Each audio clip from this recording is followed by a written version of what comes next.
Hi, this is Gabe from MotoringFile. I'm back with you with a different kind of video today. We're actually going to be talking about what it's like to own, drive, and sort of live with the new 2025 Countryman S, and specifically the thing that's most shocking and most different than any other Mini before it, which is the circular display and Mini OS 9.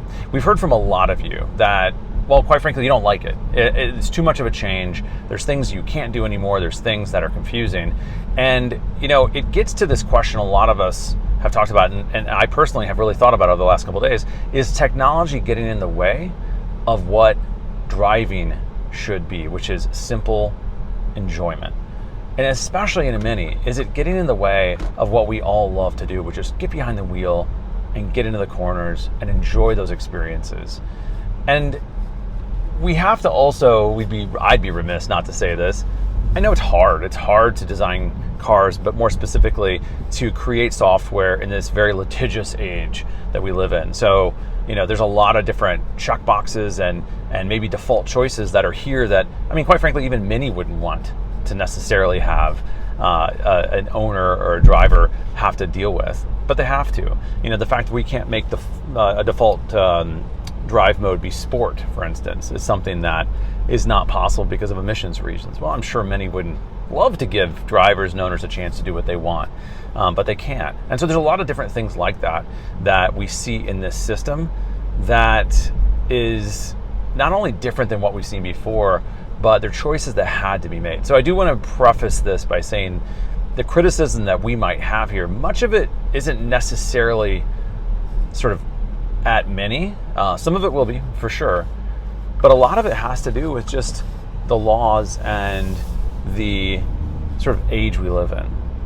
And I think the other thing that is important to note is that, and it's, you know, we can't gloss over this, and this is a Mini decision, by the way, Mini has gone all in on a screen being a critical part of the interface of the car.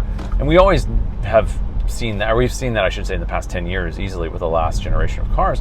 But here it's way more a central part of the experience.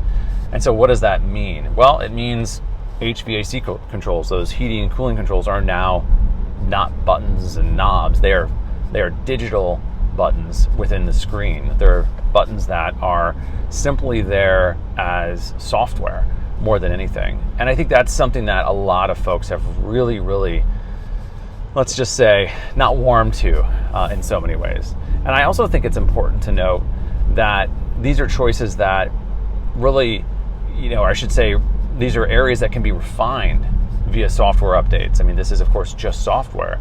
And so it offers Mini a chance to become a learn and iterate type of company a little bit more than they have in the past. So when we talk about what we'll see in this video, we'll talk about the things that, you know, listen, aren't perfect. The good news in some of this is Mini can change these things. You know, this is software. This is interface that is easily changeable or sort of updatable, if you will, through over-the-air updates. And that's, I think, exciting because we know a new car is not necessarily going to be perfect from the get-go. And we know that there's been issues with the previous generation Minis that we've all had to live with for many, many years, quite frankly. In this scenario and with this generation, there's a chance for Mini to actually create not just a 1.0 product, but that 1.1, 1.2 update, even into something that feels pretty dramatically different. And so, as I mentioned, that's an exciting part of this, and it's one that gives me sort of a tinge of optimism, if you will, despite the fact that as I look at some of these things that we're seeing, you know, it's not perfect. So let's park this car and let's take a look at Mini OS 9 and some of the decisions that were made and some of the things that we find puzzling, some of the things that we love, and some of the things that we just can't wait to see Mini change.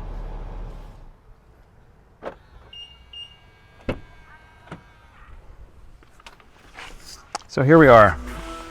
This is Mini OS 9 in startup mode. And as you can see, the first thing that we're greeted with, of course, and this is not new, but a disclaimer basically saying, hey, if you operate this thing, it's your responsibility to operate it safely. Understood, makes sense, but it's one of those things that just obviously. It just is annoying because you have to get through that.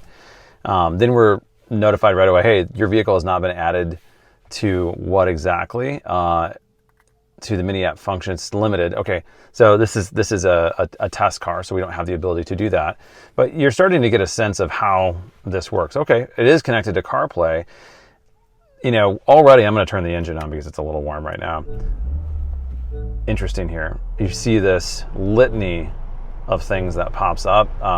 Mini hides some of those. They call them telltales in the industry. It's an old-fashioned term, but it's these old error messages, and the notification for error messages in cars has been, in the United States especially, has been sort of defined through legislation over the years, and quite frankly through legal reasons. Automakers have held to it very, very tightly.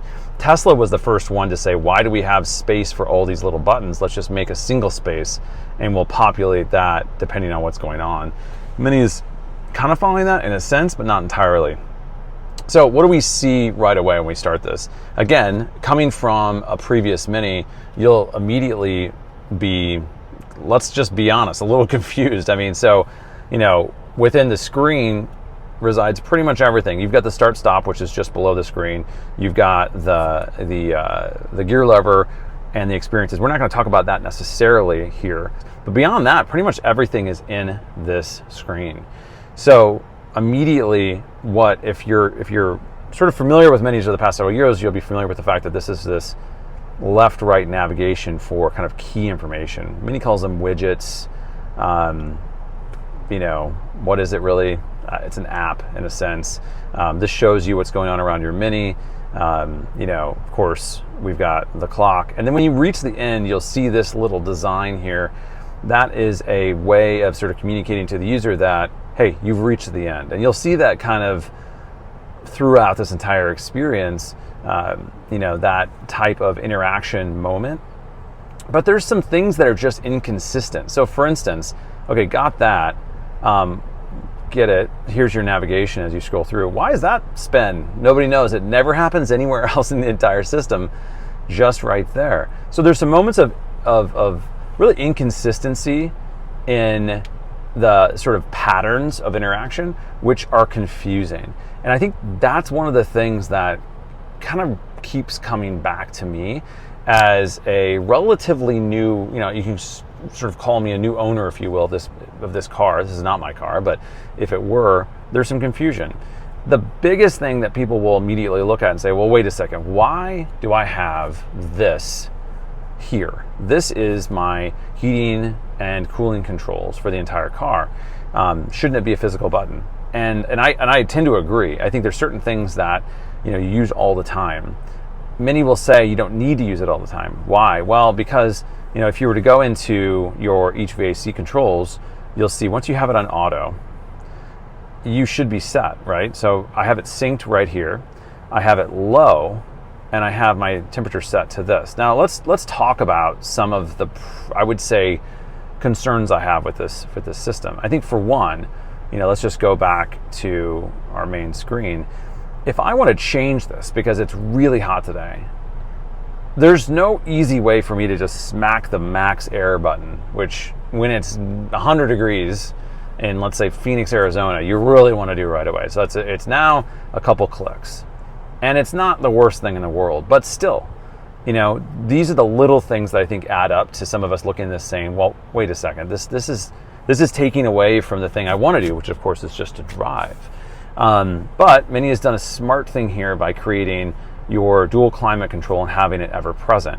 But there's still some things I think that could be improved. So for instance, you look at it and you kind of want to click and sort of move up and down, but that's not what they're wanting you to do. They're wanting you, do it again, to click and then click, click, click, or click, click, click.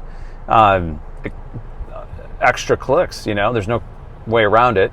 You can not hold. You can hold here, but it doesn't necessarily, if you see that, it doesn't move up or down. It just sort of registers that single interaction or pattern, if you will. There's some work that Mini should do here, and I believe they can, and I believe this is something they can update. But I hope that they're not concerned about being a different pattern and people being confused about it. They need to update that. That is confusing. Heating steering wheel and heating seats is a 2-click operation. It's not the worst thing in the world. However, this is frustrating to me because in all BMWs and Minis in the past, when you click the heat seat button, you've got 3 modes, kind of low, medium, hot. If you hold it, it'll just go straight to hot. Or if you click it once, it goes straight to hot. If you hold it, it turns off entirely. So it's something I've relied on for years. My heated seat is on. I simply hold it down for about a second. It's off entirely. Now, if I have it on, oh wait, look at that. Breaking news, that was not in the original release of the software. They have changed it, which goes to my point that Mini can update these things. So congratulations, Mini. That was not planned. The previous iteration of this software did not have that interaction pattern where you can just click and hold to turn off. Before you had to click 3 times to turn off. So to my point, Mini can change these things. Okay, so let's dive into this thing really quick. We've got CarPlay. It is not as necessary as you might think it was in the past because the software is pretty good. Mini's OS 9 is, despite the things I'm talking about, exceptionally good in so many ways. So getting into CarPlay, you'll immediately notice that, and you only notice it when I get into an app like this, it's almost square inside of a circle. I have set my background to black. So pro tip, if you want to make it feel seamless, set it to black and it kind of just blends in. However, the second you get into different software, you're going to start to see some of these things that kind of, you see the sort of corners here. In Apple's apps themselves, you probably won't see that as much, but in third party like Google Maps, of course you will. So it works pretty well. There are some issues with Bluetooth kind of not dropping entirely, but little like audio cutouts every so often. I don't know what's up with that. Never had that in any other car. That is an issue that I would assume is software and assume they will fix that. So again, Apple CarPlay works well. I've not tried Android Auto yet. I don't have an Android phone, but my presumption is it works also exceptionally well. Now let's talk about the system itself, and let's talk about HBSC. So when you click HBSC, one of the things you immediately notice is this interesting design. It says auto. I guess we turn that off and we get this. I don't have a problem with it necessarily, but again, it's one of these designs that isn't consistent anywhere else. We don't see this type of visual design anywhere within the entire system. It's not bad, but it's just different and sort of like you wonder what am I looking at here exactly? Because when you get into any of the other apps, and let's now go into the apps themselves, you'll notice that everything is a little different. So here it's a up down scroll and you've got your sort of secondary menu down here. All right, well that's interesting. Now let's go back. We see assisted view. And of course, assisted view is a single sort of experience and you have settings there. We're gonna just keep this going a little bit. When you click into these individual menus, it's consistent to a degree. It's left, right, or I should say it's top down scroll. Here you get sort of a third tier of experiences. So it starts to make sense, and I think Mini's done a really good job of this exact thing. You clearly understand what's happening here. But at the same time, there's still a little bit of confusion. Let's go into displays. And here, your secondary menu is down at the bottom. So not sure why, and that's another point of confusion to me at least. Go into experiences, and now it's completely different. And now I get it, like this is sort of the look and feel of the experiences, and it's very, I guess many would look at it as maybe iconic, or they hope it's iconic. But it looks different. And I think that's part of the problem I have, is that, I continuously run up against these moments in the car that aren't consistent. And I know that doesn't sound like it's a big deal, but when you talk about the little things that get in the way of driving experience and pleasure, this is all related to the little moments of cognitive load that you as a driver have, or sort of you have to figure out something while you're driving. And it takes away from the simplicity that I think we all really want within this experience of driving. Again, kind of going down here, doors and windows, fairly straightforward, right? One thing I will note, I, for the life of me, can't get this to stay all doors. So I unlock it with my key or unlock it with comfort access, and it only unlocks the driver's door, not every door. So there's some small bugs in this car that, let's just say it's in early production. We'll assume they fix it. But there's some other things too, so you get into interior lighting. There's a lot of options here, which I think is nice. Now, again, down here, you've got this lower, we see this again now, this lower menu. Go to ambient lighting. A lot of people love the disco mode in the past. That is now gone. This is selected by many, unless you, of course, click Surprise Me. And I think that's great. I mean, this is awesome. And this is the sort of thing Mini needs to lean into more and more. But the fact that this is like now 3 levels deep and not a simple thing for somebody just to click, it used to be up here. That's kind of a bummer. And I think there's an opportunity for Mini to again, I'd say, enhance that a little bit. We'll see. Now, one thing that's important to note, that is available in core mode. I'll just go to experiences really quickly. If you go to go-kart mode and you want to go to interior lighting, that's actually, you can barely see it, but it's selected by Mini. So some of these modes, actually, most of the modes are something that is kind of locked in from a lighting perspective. Not necessarily sure that's bad, but I think it would be wonderful to have one mode, and I know the personal mode is coming, where you can do everything, including driving experience. Now, Mini won't let you do that with personal mode, but that would be wonderful. So, despite the inconsistencies I've been referring to here, you're starting to see how this works, and it's really impressive. That the experience is, once you start to unlock kind of how the patterns work, within the UX, within the UI, then it starts to make a lot of sense. But there's still some things that I don't think make sense. We've talked about the HBSC controls over here. Let's talk about seat comfort really quick. So Mini has the typical massage. This is a car with electric seats, which is fine. But it also has massage on the driver's side. But to get to massage, and let's go back here for a second. Let's do this whole thing again. For me to get to massage, I have to click apps. As I'm driving, I have to scroll down, click seat comfort, that's 2 clicks. Then I have to click on massage, that's 3 clicks. And now I have to choose activation or relaxation. Now, there is a way around this, and there's a way around some of these things I'm mentioning. If you simply press and hold, you'll see that you can add to shortcuts. That, my friends, is a pro tip, because when you do, and I'll show you the shortcuts right here, and you'll see what I've already created, you now have the ability to fast forward to many of the things that you want to control immediately. Again, this is where Mini has thought through some of the details, which is fantastic. But the simple fact that this is now kind of a mandatory thing for me to be able to operate the car as seamlessly as I have before, it's a little bit of a bummer. But at the very least, the ability to get the shortcuts with one swipe up, driving settings, for instance, is really, really nice. So let's go back and take a look at some of this. So we've got all these various things. We've got speedometer, of course, which is interesting because that's just turns on speedometer. For those in the know, we'll go back to home just so you see it. As we're driving, you just click the actual miles per hour and it goes to speedometer as well, which is kind of fun. But let's go back to the apps again, and let's take a look at system settings. So system settings is the typical things you would see: language, units, etc. Wi-Fi, Bluetooth.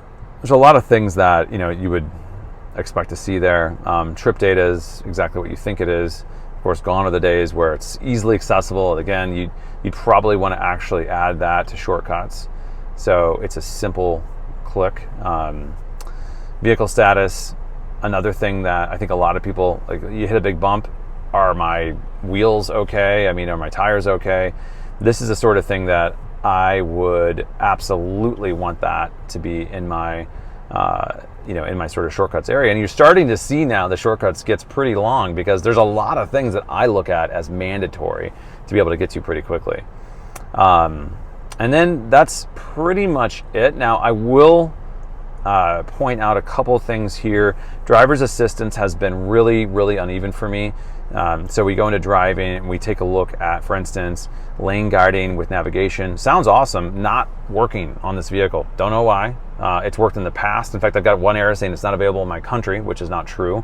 So certainly some software glitches that I would presume are going to be updated. Automatic lane change, also not working.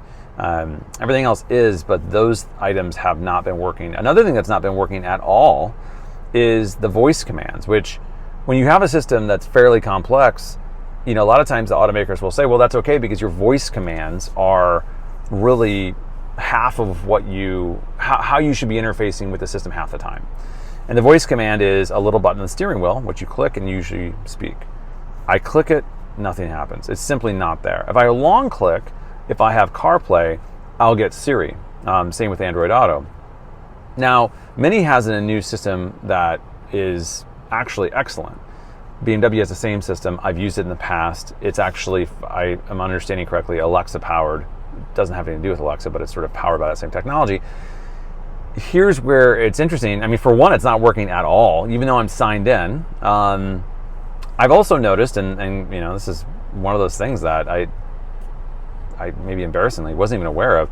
So Mini Connected Plus is $10 a month. It includes the personal assistant. So my unanswered question, because I've yet to hear back from Mini on this, is does this mean I literally do not have voice command on my car unless I spend $10 a month? I mean, forget the intelligent personal assistant extended, which is what that is called, oddly. I just want to be able to say, turn on my air conditioning through a button. And can I do that? It doesn't seem like I can because, again, it's just simply not working. Is a software update coming?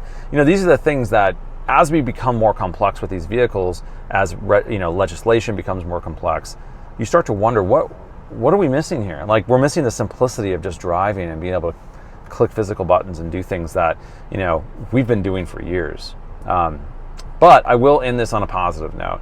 What Mini has done here, and sure, $10 a month is not nothing, but I can play video games in this thing when I'm waiting for my son or daughter at lacrosse practice, extended maps, video streaming. There's a lot of interesting things that are possible. And that's just a start, of course. There's a lot of other things that I think Mini has planned that really could change the experience. So where does that leave us? In a lot of ways, this is really impressive. Mini OS 9 also took some courage. This is the first time that we've seen a circular display like this with an interface that isn't boxed in and sort of following the typical patterns in a physical way that we've been used to. So Mini stepped out and did something really, really interesting, and I applaud them for that. There's a lot of great work here, and it is a great foundation to grow from. But there are serious inconsistencies, and I would say more than inconsistencies, some software inconsistencies and bugs that need to be worked through. I'm sure they can do it. This is a system that is 5G enabled, and over-the-air updates are planned and expected. So there's an opportunity for Mini to fix, I think, pretty much everything we've talked about. But you can't help but wonder, with this complexity, are we losing something?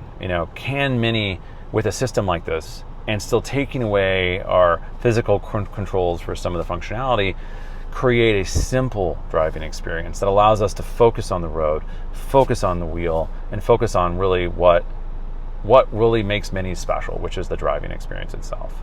So those are questions we will not be able to answer today, but I can certainly tell you that this system, while fantastic and should be applauded, has a bit of work to do.